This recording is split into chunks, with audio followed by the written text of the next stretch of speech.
आज से 36 साल पहले कश्मीर की घाटी हिंदुओं के लिए कब्रिस्तान बन चुकी थी। ये वो वक्त था जब जिहादियों के लिए कश्मीर में हिंदुओं की हत्या करना, उनकी बहन बेटियों के साथ रेप करना, ये सब कश्मीर में आम बन चुका था।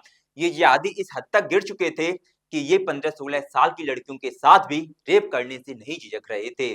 और ये रेप करने के बाद क्या करते थे वो हम बताते हैं।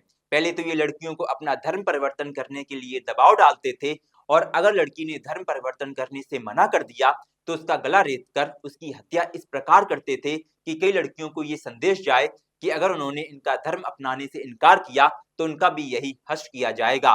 नमस्कार, आज की इस पूरी रिपोर्ट में समझेंगे कि कैसे कश्मीर पंडितों और हिंदुओं के साथ सरेआम जेनोसाइड किया गया, और उस वक्त की मीडिया ने कश्मीरी हिंदुओं का समर्थन करने की जगह एक प्रोपोगेंडा के तहत उनको देशद्रोही कैसे दिखाया।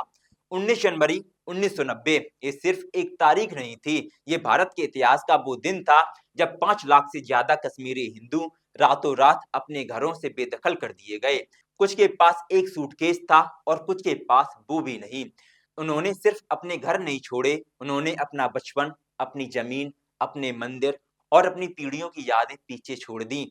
1980 के दशक के आखिरी तक कश्मीर में हालात तेजी से खराब हो रहे थे। ये हमला आईएसआईएस या अल-कायदा का नहीं, बल्कि पाकिस्तान समर्थित जेकेएलएफ और हिजबुल्लाह मुजाहिदीन जैसे संगठनों ने कश्मीर में आतंक फैला रखा था।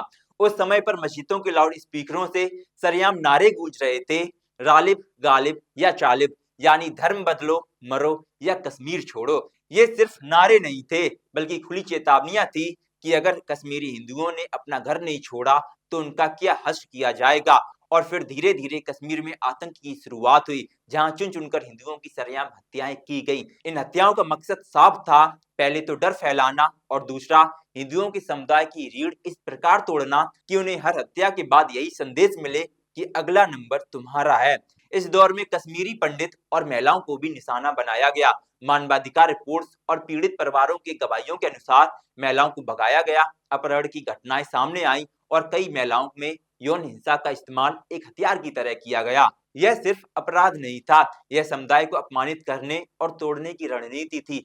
बहन बेटियों की सुरक्षा का डर हर घर में फैल चुका था। और फिर आई 19 जनवरी 1990 की वो रात जब पूरी घाटी में सभी मस्जिदों में एक साथ नारे लगे, काफिरों को कश्मीर छोड़ना होगा।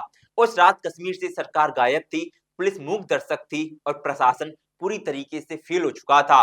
और यही वो वक्त था जब हजारों परिवार अंधेरे में, सर्द रात में, बसों में, ट्रकों में, पैदल कैसे भी कश्मीर छोड़ने को विवश हो गए। अब यहाँ अपने देश के लिए कितने दुख और कितने चिंतन की बात थी कि कश्मीर में जहाँ वो जमींदार थे, शिक्षक थे, अफसर थे, वहां अभी ये सब राशन की लाइन में खड़े एक आम आदमी थे। ये पलायन नहीं था, बल्कि एक धर्म के खिलाफ हिंसा थी। अब यहाँ आपके मन में ये प्रश्न आया होगा कि इस नरसंहार के बाद तो इन दहशतगर्दियों को सजा मिली होगी, लेकिन हकीकत ये है कि कोई भी जिहादी को सजा नहीं मिली। कोई भी दोषी को सजा क्यों नहीं मिली, एफआईआर कहां गई और न्यायिक आयोगों की रिपोर्ट क्यों दबा दी गई? ये प्रश्न कश्मीरी पंडितों के मन में आज भी बार बार खटकता है। वो कहते हैं, we are in exile, don't ignore our silence. और इस पूरे सत्यार्थ में दुख की बात तो ये है कि उस समय के कई जर्नलिस्ट इन बेबस हिंदुओं के विरोध में खड़े हुए थे। उन्होंने अपनी रिपोर्टिंग के जरिए देश में ये नैरेटिव चलाया कि हिंदू लोगों ने जब दूसरे धर्म पर ज्यादा अत्याचार किया तो एक समय के बाद उनका गुस्सा उफान की तरह इन हिंदुओं पर फूट पड़ा।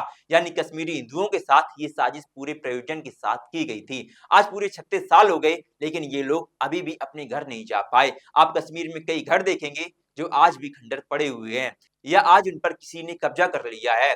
आप इस पूरी रिपोर्ट के बारे में क्या सोचते हैं? अपनी राय कमेंट बॉक्स में बताइए। हमें प्रेम चतुर्वेदी, आप देख रहे हैं नेक्स्ट ब्रॉडकास्ट। वीडियो देखने के लिए धन्यवाद।